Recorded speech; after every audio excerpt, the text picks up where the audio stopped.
TV Câmara, Campinas.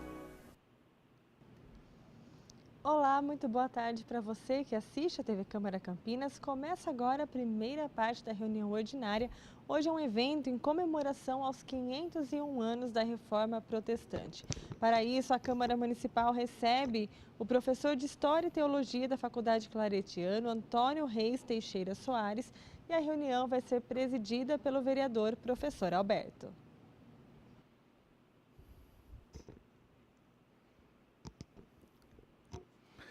Eu quero cumprimentar todos os telespectadores que nos acompanham pela TV Câmara, saudar todos os protestantes que hoje se comemora 501 anos da Reforma Protestante, 31 de outubro de 1517, 31 de outubro de 2018. E toda semana que antecede o dia da Reforma, ou mesmo no dia, como é o caso de hoje, nós fazemos algum evento, alguma reflexão sobre esse movimento que influenciou profundamente o mundo ocidental. E outros anos, outros professores, filósofos, teólogos falaram sobre essa temática. E hoje eu tenho aqui a honra de ter convidado e aceitado o convite o professor Antônio Reis Teixeira Soares.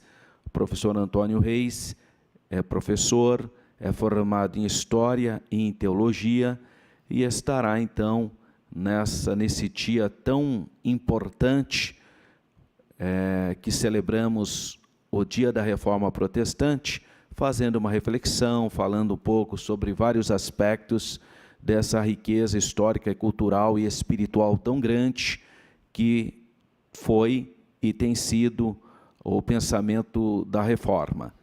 Então eu passo nesse momento para o professor Antônio Reis para estar falando sobre os 501 anos da Reforma Protestante.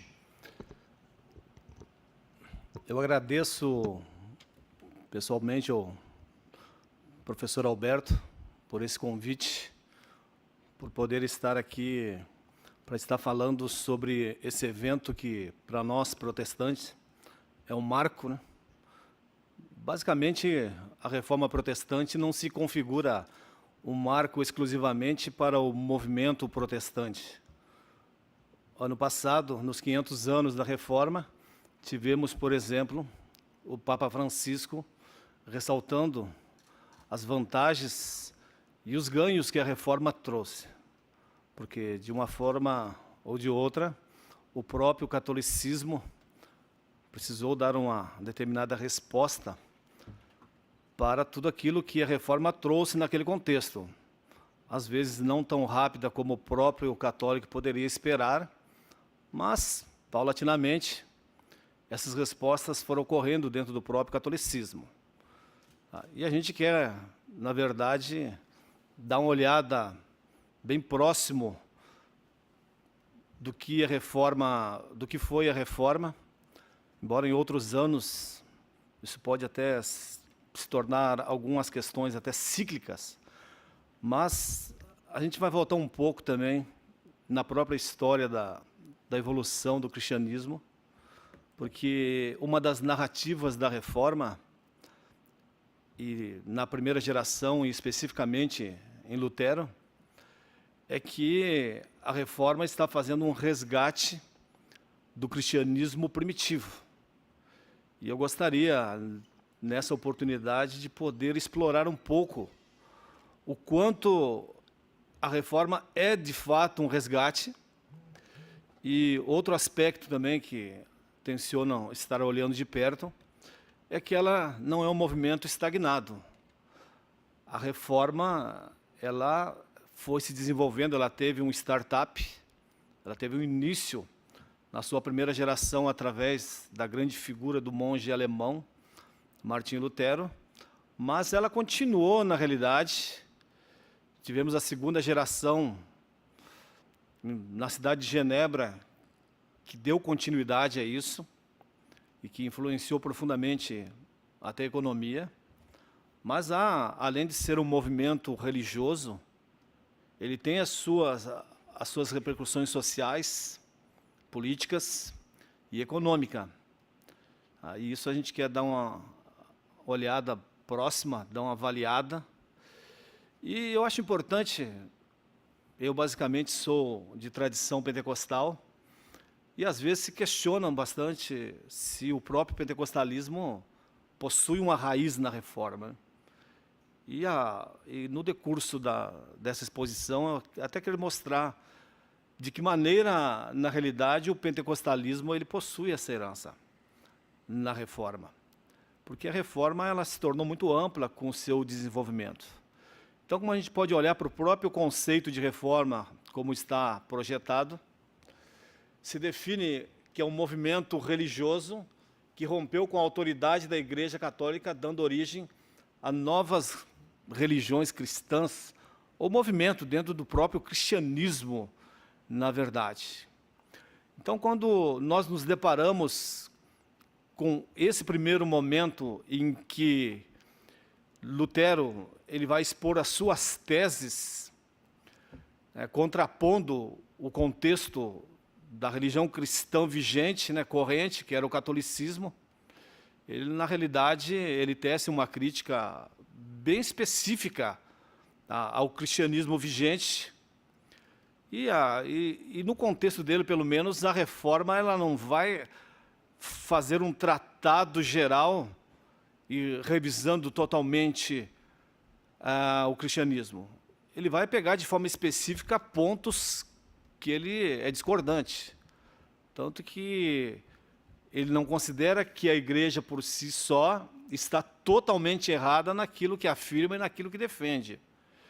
E podemos observar que Lutero não mexe em questões que já são consenso doutrinários, com relação como doutrina Trindade, e em outros aspectos que já vêm de uma herança. A própria escatologia de Lutero, que é os acontecimentos das últimas coisas, ele continua dentro do luteranismo depois, continua com a própria herança que se desenvolveu a partir do V século com Santo Agostinho. Ele não vai mexer nisso. E a própria questão que vai abranger, basicamente, posteriormente, o pentecostalismo, que são aspectos da doutrina do Espírito Santo, não são alvos, na verdade, dos reformadores. Isso, posteriormente, vai ocorrer dentro da história do cristianismo. Por exemplo, a questão escatológica, que a gente chama a doutrina das últimas coisas, vai ser alvo de um exame mais aprofundado somente no século XIX. E o pentecostalismo tem, na verdade, a sua ascensão no final do século XIX e sua explosão no início do século XX. Então, são coisas que vão ocorrer posterior, mas eles podem sim se remeter à Reforma, porque a Reforma resgata as famosas 5 solas.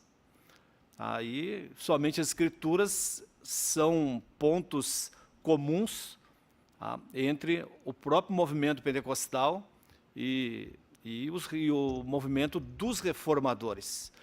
Mas eu acho importante, em cima dessa questão da narrativa da Reforma, essa alegação que ocorre, principalmente por Lutero, a primeira e a segunda geração vão bater muito nessa questão, que eles, na realidade, estão fazendo um resgate do cristianismo primitivo.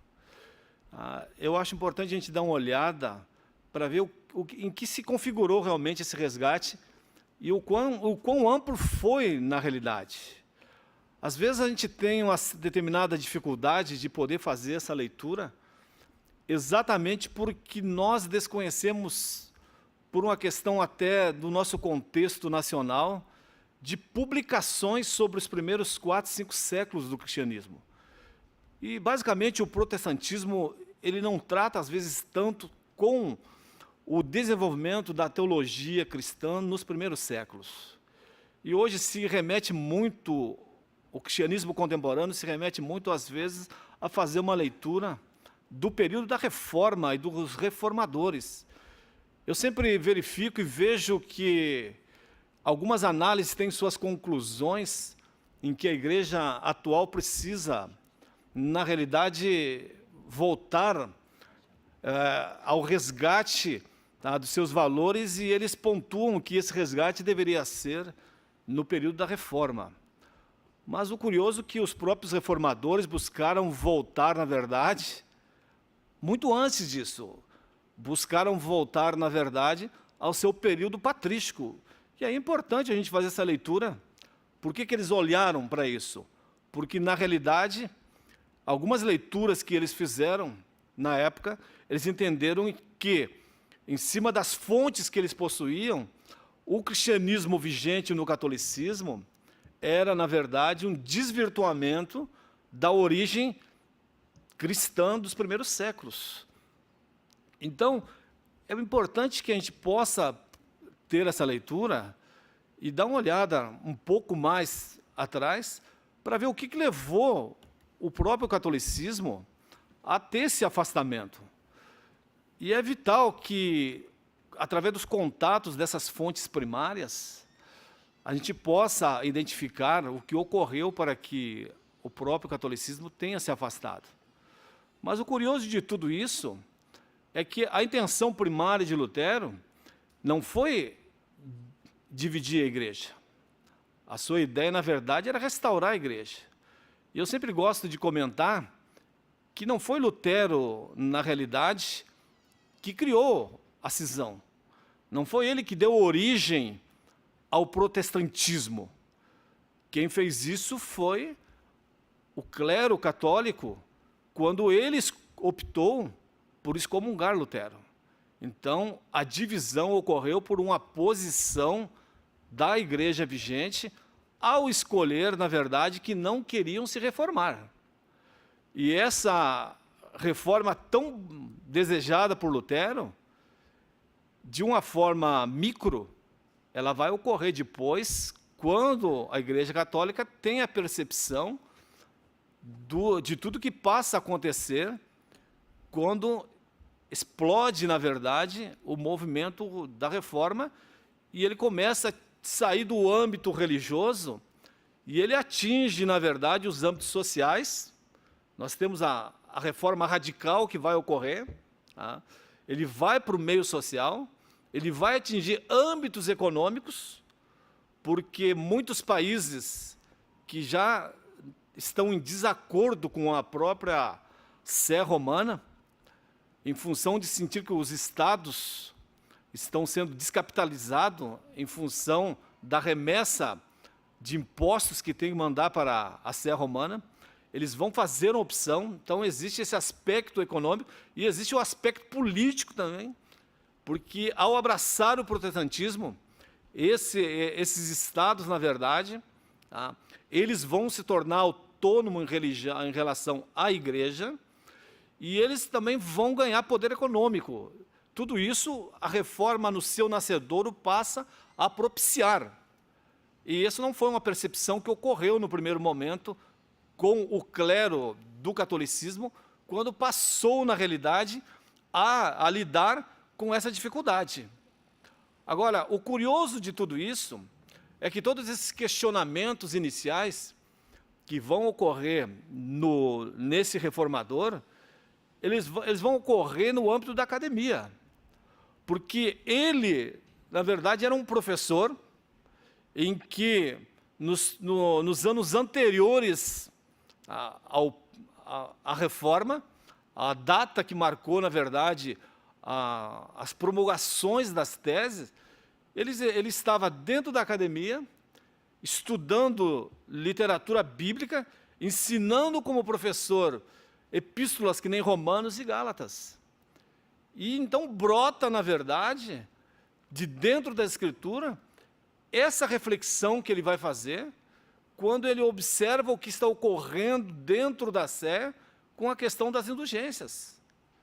Ele passa a observar que há uma tradição dentro da igreja que não se coaduna com o que as Escrituras dizem.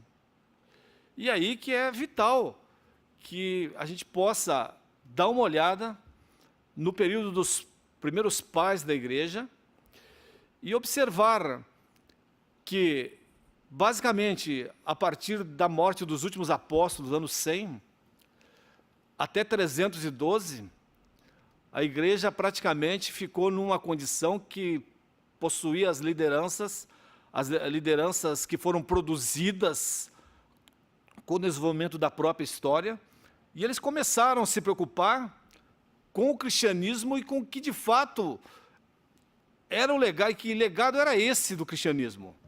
Então, as primeiras literaturas que nós vamos encontrar dentro da história do cristianismo são homens tentando articular, defender e explicar o que era a fé cristã. E essa é uma herança que nós possuímos muito rica. Nós temos um teólogo americano morto, o Bruce Metzger.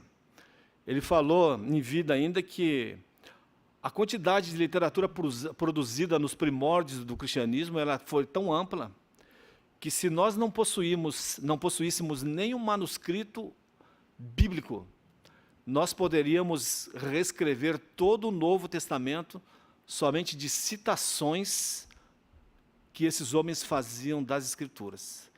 Então é importante olharmos e vermos como que a Bíblia era algo importante para a igreja primitiva. Mas era uma igreja, na verdade, sob perseguição. Era uma igreja que, dentro do conceito do Estado romano, ela estava naquilo que a gente pode chamar de ilegalidade. Não era uma igreja que poderia funcionar de forma normativa como funcionavam outras religiões. O curioso de tudo isso é que parece que a perseguição ao cristianismo, nesses primórdios, ela não se dá porque o cristão cultua Jesus, mas ela se dá porque ele cultua só Jesus. Porque existe uma exclusividade dentro da fé cristã em relação à pessoa de Jesus. E o Estado, na verdade, exigia em que uma igreja que se encontrasse, uma religião que se encontrasse dentro da legalidade, ela aceitasse a cultuar, inclusive, o imperador e outras divindades.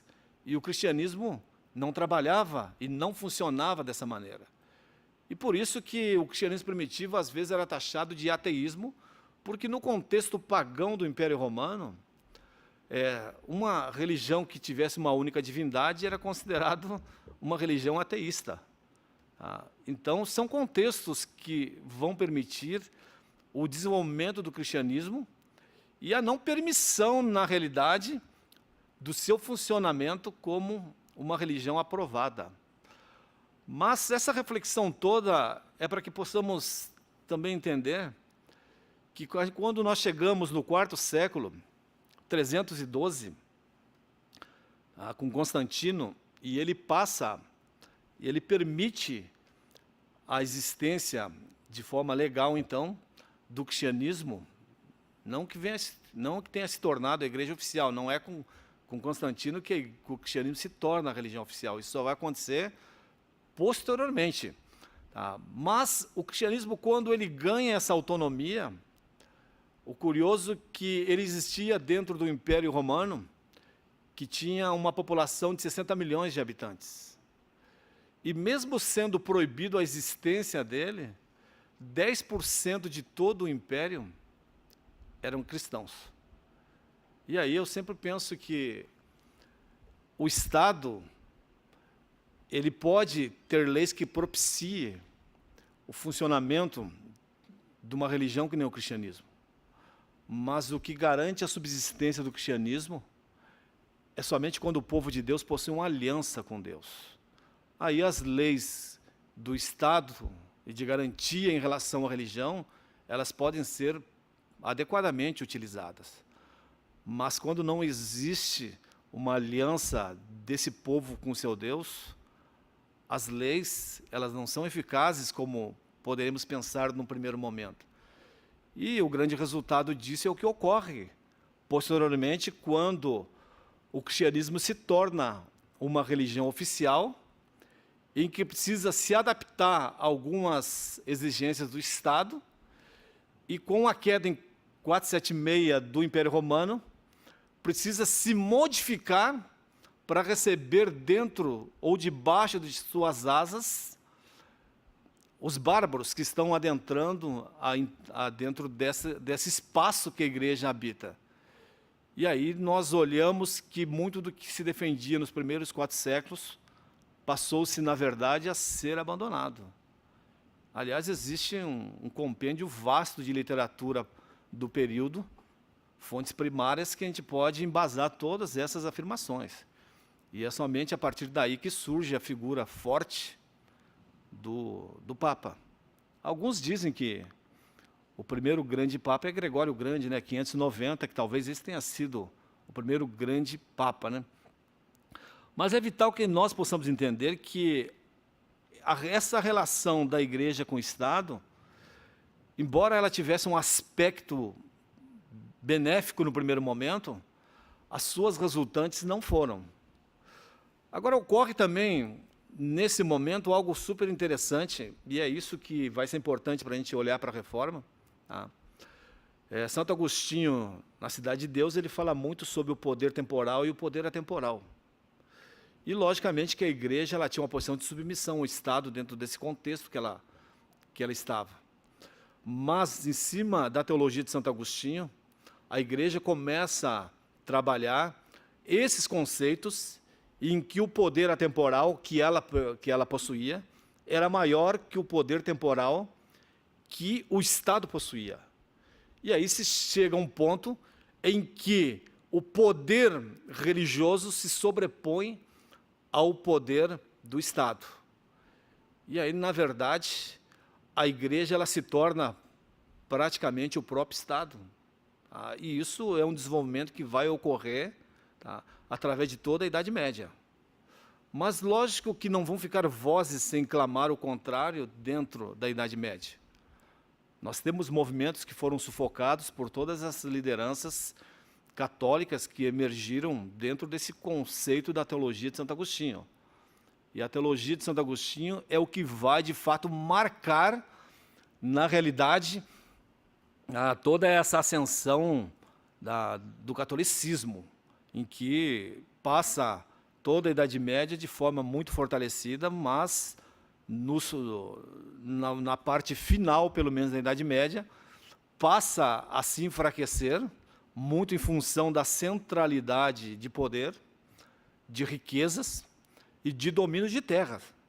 Então, tudo isso acaba trazendo, no final, insatisfação política para os reis e toda a ideia de impostos que eram centralizados. E, na realidade, essa insatisfação é o contexto da reforma. Porque, embora compreendamos que a reforma ela tem em si uma origem religiosa, ela nasce de questionamentos teológicos, ela vai ter uma abrangência que vai extrapolar as fronteiras da igreja. Porque, como já pontuamos, ela vai chegar dentro das questões sociais, vai lidar com as questões sociais, porque é a forma em que as lideranças vão encontrar de poder lidar com os conflitos que eles têm com o catolicismo e com as questões políticas. Então, todas as divisões que vão ocorrer após a cisão do catolicismo com Lutero, elas são consequências exatamente dessas necessidades. E todas as questões, os desdobramentos econômicos que vão aparecer no decorrer desses fatos, elas vão ocorrer exatamente porque esses estados vão ver no protestantismo um ponto de apoio, um ponto de dizer não ao próprio catolicismo, e o catolicismo vai ter essa percepção no século XVI só na metade, quando vai ocorrer aquilo que a gente vai chamar de contra-reforma. Só na contra-reforma que isso vai aparecer, que tem o seu ponto alto o Concílio de Trenton. Na verdade, onde eles vão lidar, vão tentar, na realidade, e produzem um índice de livros que eles vão condenar, vão tentar, vão estabelecer o movimento fundado por Inácio de Loyola, a Companhia de Jesus, e que acaba sendo um caminho para a própria Inquisição, e aí tudo isso vai trazer um fortalecimento dentro de países que nem Portugal e Espanha, que dentro do contexto europeu vão ser os países que vão consolidar o catolicismo, ou vão manter consolidado o catolicismo. A França é um outro ponto, okay, onde o catolicismo é forte, mas só que está muito dividida, encontra-se muito dividida porque tem um protestantismo também fortalecido. E alguns desdobramentos dentro da França vão desencadear a noite de São Bartolomeu, aonde uma quantidade ampla, na realidade, de protestantes vão ser mortos.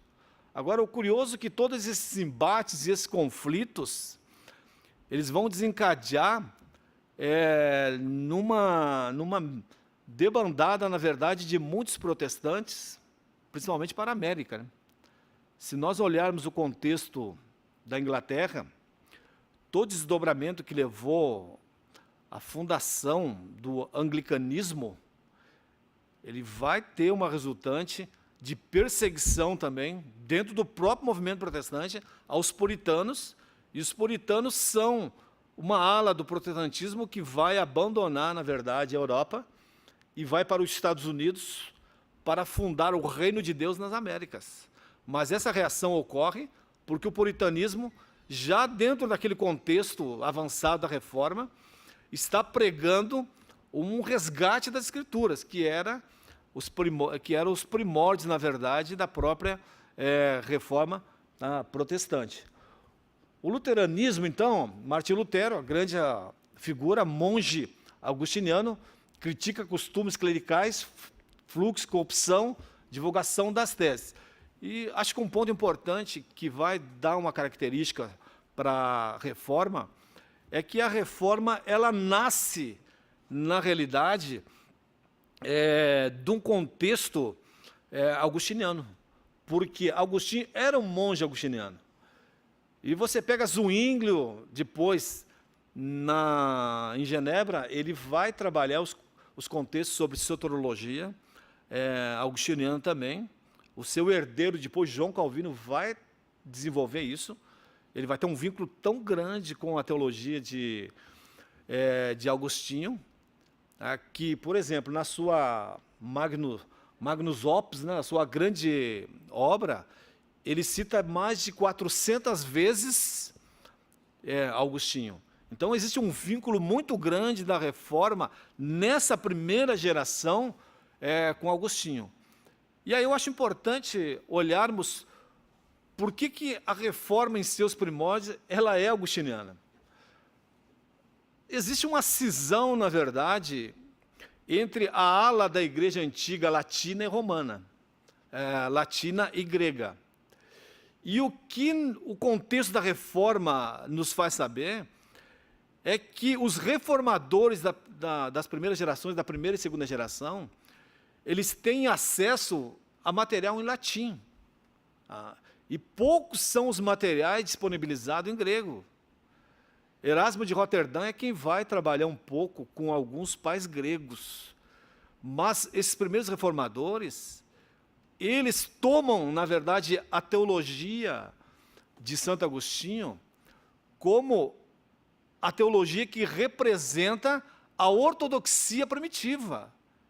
E, na realidade, isso acaba se tornando um equívoco, o que pode muito bem ser visto na publicação de Lutero, em 1525, quando ele fala do livre-arbítrio, e ele questiona e condena o conceito de livre-arbítrio, num debate que ele tem com Erasmo, exatamente porque isso reflete os escritos latinos de Santo Agostinho na parte final de sua vida.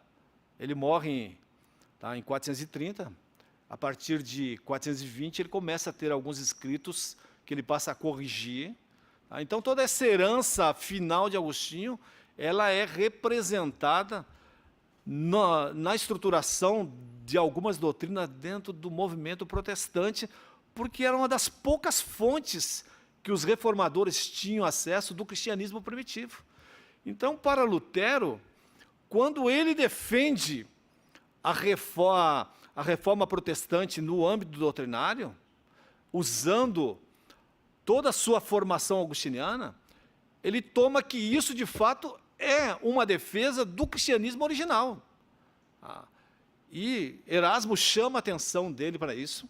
Erasmo vai chamar a atenção, porque Erasmo, desde 509, já tinha literatura de pais gregos, já tinha literaturas disponíveis, mas ele, na verdade, já tinha toda uma parte de formação estruturada em função de toda a sua herança como monge augustiniano, e ele não vai considerar. Então, é interessante nós entendermos o que leva eles a desprezarem, os pais gregos, principalmente, já que a narrativa da reforma é um resgate do cristianismo primitivo.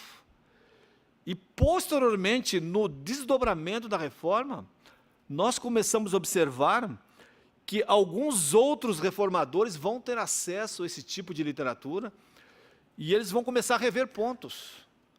Por exemplo, a segunda geração na Alemanha, Philippe de Melanchthon, que vai ser o sucessor, na verdade, dentro do luteranismo, vai ser o sucessor de Lutero, ele já passa a rever essas posições de Lutero, e a própria declaração em 1530 de Augsburgo já começa a abandonar alguns pontos que eram pontos centrais, pelo menos dentro da soteriologia de Lutero.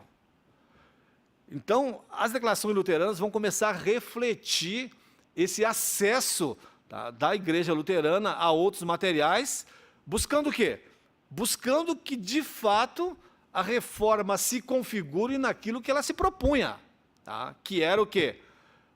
Um resgate do cristianismo primitivo, o qual o catolicismo havia abandonado. E isso, lógico, não foi alvo, nos primeiros momentos da reforma, muito em função do que colocamos, que a herança de Lutero e a falta de acesso a materiais mais amplos não permitiu que ele pudesse fazer essa reflexão de forma mais abrangente. E por isso que nós vamos ter nele uma soteriologia, no início, bastante augustiniana, e vamos ter, na primeira geração de Genebra, em Zwinglio, o mesmo reflexo. Reflexo esse herdado, depois da morte de Zwinglio, por João Calvino, que está amplamente refletido nas suas institutas, nos seus escritos mais clássicos, que vão sofrer a última revisão alguns anos antes da sua morte, mas vão ser escritos, na verdade, augustinianos. Logicamente que, no contexto da segunda geração, pelo menos de Genebra, já havia materiais patrísticos disponíveis. Aí era uma questão de pressupostos. Aí era uma questão de poder, na verdade, abandonar os pressupostos agustinianos para voltar a uma análise mais abrangente da ortodoxia primitiva. Algo que o próprio João Calvino não queria pagar o preço para fazer isso, e ele declara exatamente nos seus escritos que na patrística somente Agostinho concordava com ele. Mas esses são os primórdios do desenvolvimento. Por que é importante destacarmos isso quando falamos de reforma? Porque a reforma, na verdade, ela não se configura dentro da teologia como um movimento homogêneo. Então, nós não podemos tomar, na realidade, a teologia de Agostinho como a essência da reforma. Ela é somente mais uma vertente. O próprio luteranismo, através das suas confissões, vai deixar isso muito claro, porque passa a se distanciar do agostinianismo. E os anabatistas, os menonitas, que são herdeiros também da reforma, vão deixar muito claro todas essas questões e todos esses pontos. Com relação à questão teológica, isso é importante por quê? Porque o resgate das 5 solas que havia dentro do cristianismo primitivo, ele ocorre dentro desse contexto. Então, somente a fé, somente as escrituras, somente Cristo, somente a glória, tudo isso você encontra no cristianismo primitivo. E, de fato, esse destaque da reforma, ela é sim um resgate, tá? Porque o catolicismo, além de trabalhar com as escrituras, tinha todo um legado da tradição também. Uma das complicantes sobre essa questão do peso da tradição dentro do catolicismo, e com isso os reformadores tiveram que lidar, é que se usava a tradição para se estabelecer doutrina. E é isso que vai trazer alguns distanciamentos no desenvolvimento da história do cristianismo até chegar à reforma para o catolicismo. Ele vai trazer esse distanciamento. Então, nesse sentido, sim, há um resgate, ok, na reforma desse cristianismo. Mas, como já pontuei, eles não avançam muito além. São as gerações seguintes, na verdade, que vão fazer isso. Tá? E aqui convém observar que todo esse desdobramento dentro da teologia, ele vai ter um peso dentro das questões econômicas, principalmente. Porque, como o próprio sociólogo Max Weber, né, pontuou na sua literatura clássica, né, a contribuição do protestantismo, na realidade, para o capitalismo, ele vai entrar dentro de um ponto, e aí ele toma, na verdade, tá, o próprio calvinismo como fosse por si só o cristianismo de forma geral, mas não é. Tá?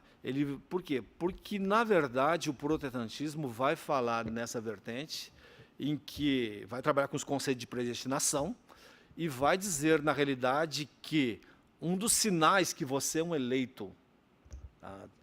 Que você é um predestinado, na realidade, é a questão do trabalho, é a questão da prosperidade. E os puritanos, no século XVII, na Inglaterra, eles vão enfatizar por demais isso.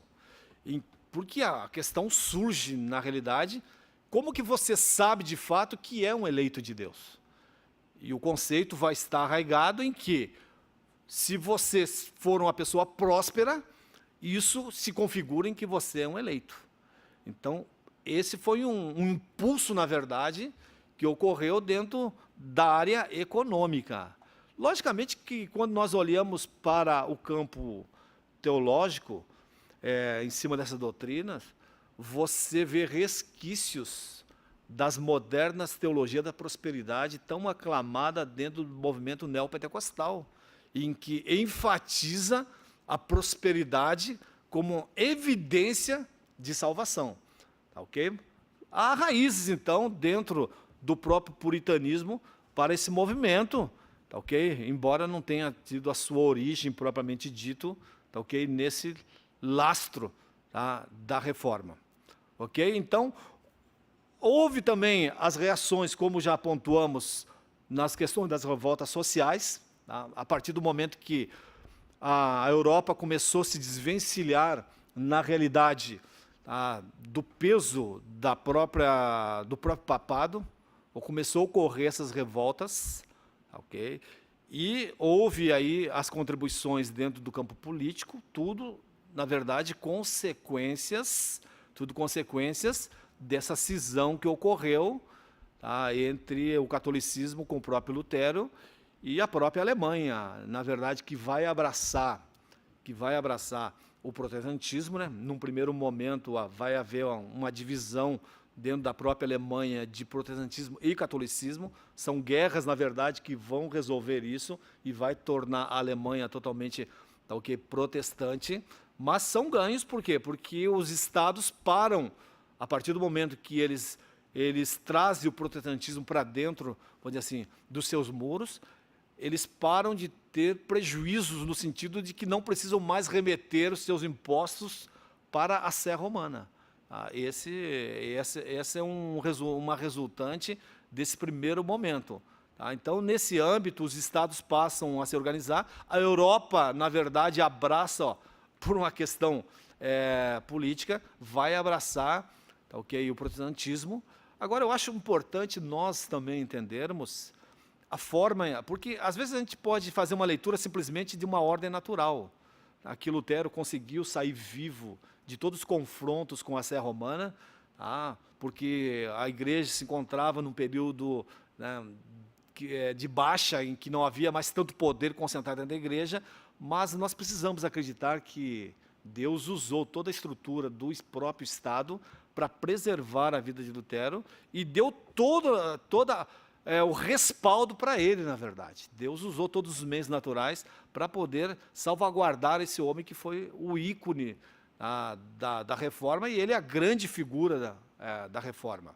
Embora as gerações seguintes eles continuaram a desenvolver a Reforma, ele é o indivíduo que tem a coragem, na verdade, de colocar a cara, de colocar a sua vida, tá, okay, para defender aquilo que ele acreditava que era a palavra de Deus, e nesse ponto que está, em que ele vai dizer que tudo que ele está fazendo por causa das Escrituras. Tá? E esse é um ponto em que, às vezes, o protestantismo ele sofre críticas da ala católica, porque entende que tudo é a Bíblia. Mas esse é um ponto básico e negociável do cristianismo. E é nesse sentido que eu pontuei no início, em que o próprio pentecostalismo ele possui uma herança dentro da Reforma, porque ele mantém essas solas. Se você pegar as 5 solas da Reforma, você pode encontrar isso de forma adequada dentro das declarações pentecostais, de uma igreja, por exemplo, como a Assembleia de Deus, que recentemente promulgou a sua declaração de fé. E o pentecostalismo, por si só, ele é um resgate do cristianismo primitivo, porque as manifestações encontradas dentro do movimento moderno do pentecostalismo, elas são rastreadas à igreja primitiva. O que existe são um baixo nível de pesquisa acadêmica dentro da teologia inicial da igreja e, portanto, se toma o cristianismo primitivo como desdobramentos posteriores, quando, por si só, já havia se estabelecido o conceito que todas as evidências que são tratadas pelo pentecostalismo já haviam cessado, não mais existiam. Então, nesse sentido, é vital. E aí eu faço um ponto aqui que eu acho importante para o contexto atual, né, da nossa sociedade, em que há um grande avanço do próprio islamismo na própria Europa, né? Tá? Eu faço um ponto em que as taxas de crescimento dentro dos países ocidentais do movimento islâmico elas são muito altas. E aí se questiona por que essas taxas são tão baixas dentro da América Latina. Por que o islamismo não cresce da mesma forma na América Latina? E um estudo recente se apontou que as taxas de crescimento do pentecostalismo na América Latina são as prováveis causas da não possibilidade de crescimento do movimento islâmico dentro da América Latina. Então é importante nós entendermos. Por quê? Os Estados Unidos recentemente publicou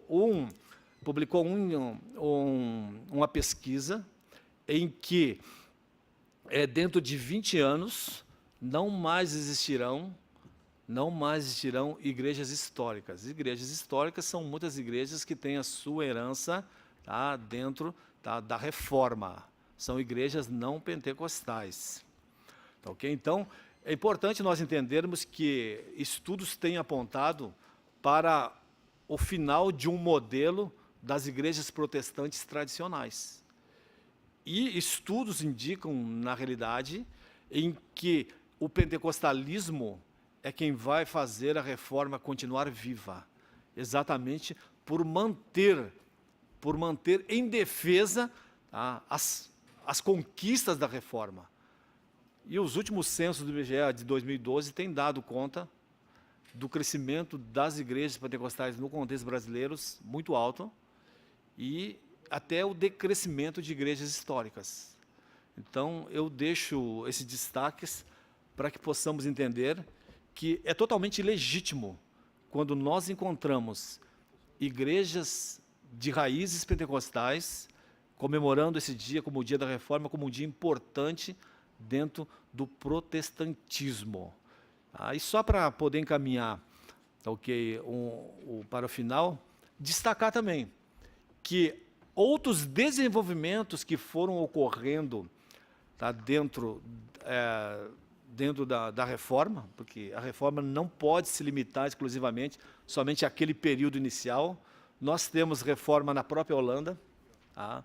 Nós temos o desenvolvimento do cristianismo na própria Holanda de forma... eram representados tanto por alas de igrejas reformadas calvinistas como luteranas, mas temos desdobramentos, tá, dos próprios batistas nas sequências, tá, dentro desse período.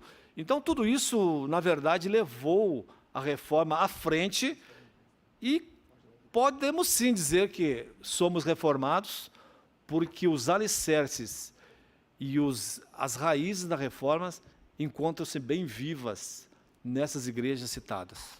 Aí eu agradeço e realmente foi um prazer poder estar aqui refletindo e pensando sobre tudo que herdamos da reforma protestante e o quanto que ainda temos para percorrer de caminho, usando, na verdade, toda essa herança. Quero agradecer ao professor Antônio Reis, professor de História, professor de Teologia, pela belíssima exposição, uma reflexão bastante profunda sobre temas tão relevantes. Eu comentei com o professor Antônio, estou lendo um livro que me chamou muita atenção, que também é de um professor que fez mestrado em Ciência da Religião, chamado Marco David de Oliveira, A Religião Mais Negra do Brasil. E aí ele fala aqui que é normal a gente achar que as populações, o maior número de negros sejam de religiões afro, e não. A religião com o maior número de negros não são as religiões de matriz africana, mas os pentecostais, que é uma corrente também dessa matriz maior da Reforma Protestante. Me chama a atenção esse livro, A Religião Mais Negra do Brasil, porque os negros fazem opção pelo pentecostalismo. Eu quero agradecer o professor Antônio Reis, agradecer a presença do nobre vereador Jorge da Farmácia, que esteve conosco desde o início, mais algumas pessoas aqui que estão no nosso plenário, e você que acompanhou essa palestra sobre os 501 anos da Reforma Protestante. Muito obrigado e que Deus continue abençoando a todos. Obrigado.